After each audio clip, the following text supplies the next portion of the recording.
Hello everyone, Dr. Gay here, and welcome back to Bagel Church. I'm so glad to have you with me. And if you like what you see here, like what you hear here, please subscribe to me if you haven't yet. I'd love to see you every week. And this is just a very different way of having church together, right? If I have to even use that word. But I like being in community with you, and I love having this online ministry. So I hope you get something out of the message. Some little nuggets that you can take with you during the week. Today, I'm actually going to challenge you a bit to try something in a different way. And I wanted to talk to you about the Missio Dei. And that's just a fancy word to say the mission of God. My theology and way of thinking about that over the years and all my years in ministry has completely changed. I grew up in the church. Come from a church family, was very involved all my life, and came to the point of thinking that the church was there and where God did God's work.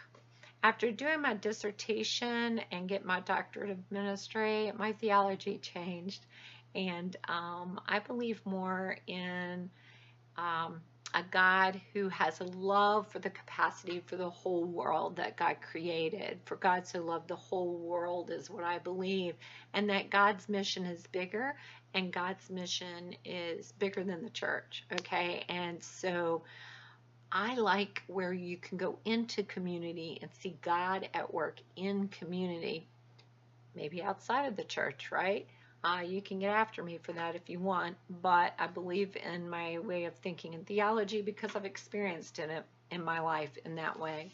But how God is already at work in the world. We don't have to take God to people. I believe that God is there already. God's work is there. God's love is there. God's mission is there for all of humanity and God's creation. And our job is to look for it. Where do we see it? Oh, okay. And then you zoom in and you go there and become the hands and feet of God and God's mission and be a part of what God is doing. So many times as human beings, we are so organized. We are so programmed. I believe we organize and program God right out of what we're trying to do in the first place. So instead of including God, we exclude God because God is bigger, God is more creative. God's Holy Spirit has ways of moving and working that sometimes we can't even pray for. We don't even know. And that's what makes my life very exciting. So I decided to do a bit of an experiment with my dissertation project and say, okay, let's start from scratch. Let's not have any agenda. Let's not have any programming. Let's not have any planning, no preconceived ideas. And all I'm going to do is show up and pray and see what God does. One of the most exciting things I ever did in my ministry, and I'm still doing it in certain places in my life, and I love it because God never disappoints and God always shows up. So that's pretty cool. So this is back in my dissertation work where I set up a faith community with young people ages 17 to 27. We met at my home, at the local coffee shop, and at the local community college. And so I thought, this is how I'm going to see how God forms my faith community. I didn't target, and the only thing I targeted was the age group, right? Because it made sense for where I was sitting. I was sitting in a community college, so my age group was that target age.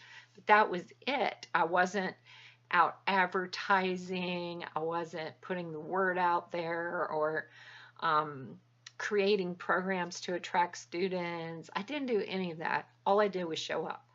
So I would show up at the local community college and sit there for lunch for a couple of hours. Twice a week, I would sit at the table and I would just pray and see who God brought to the table. Very exciting work. Because who ended up coming to my table and coming back to the table, and the community started to grow around this table. It was a very diverse group of students. So it's very exciting because we had several students who were new to this country. And I got really excited about that because they were looking for a community, they were looking to be accepted, and they were looking for someone to practice their English with. And so we met all that criteria for them. And so we had students from China, we had students from India, and it was just a wonderful, wonderful, diverse group of young people who really connected in some interesting and wonderful ways because we came from different cultures. There were three girls I'm thinking of. One of them was my daughter, and one girl was from India, and one was from China. And what they had in common was within their own cultures, they all danced. And so I remember one lunch, they were showing each other their different dances and different cultures. And the other thing we got to share together was food. We would always bring different foods and things we like to cook and share those ideas and share cultures with each other that way as well. It was just a marvelous, wonderful, wonderful thing. The other way our group was diverse, it was very inclusive of people who maybe suffered from some mental illnesses. And also we had some young people who were of all different sexual orientations. So again, the other thing I was very intentional about, if I had to be intentional about anything with an agenda, was that our group would be inclusive. And it did. It met a need for a lot of the marginal students who were there at the college.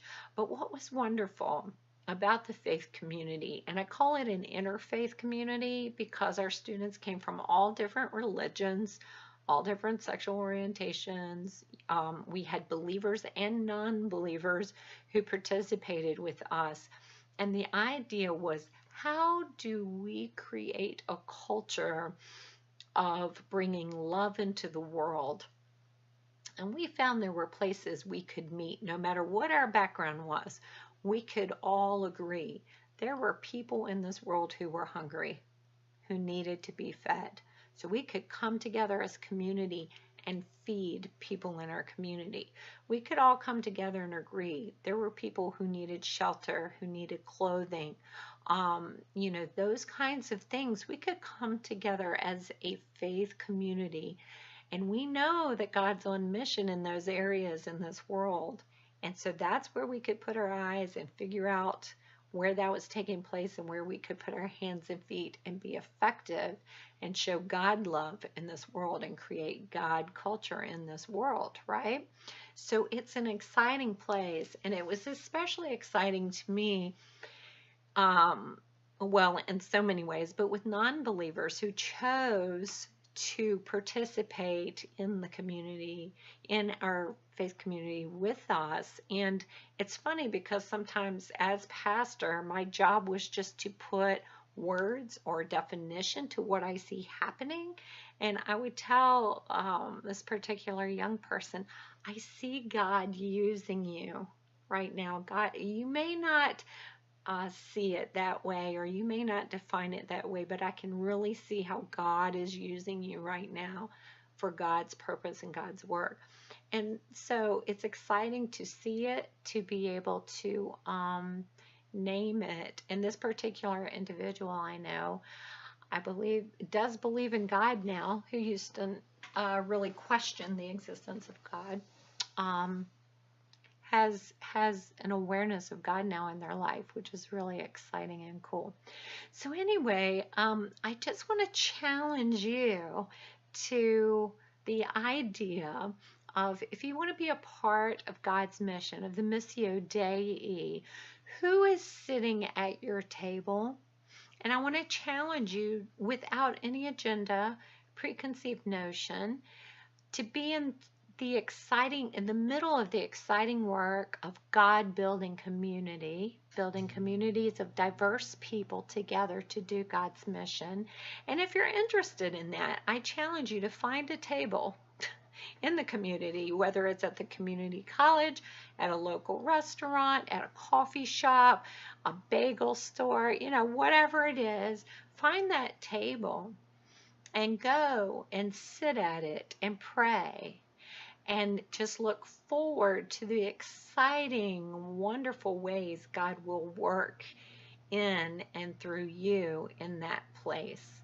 So that is my challenge to you this week, and I want you to consider in the rest of the week, who is sitting at your table and who will God bring to your table, and just watch and look and just be full of joy in the work that God is doing in this world and that you are a part of it. So until next week, many, many blessings.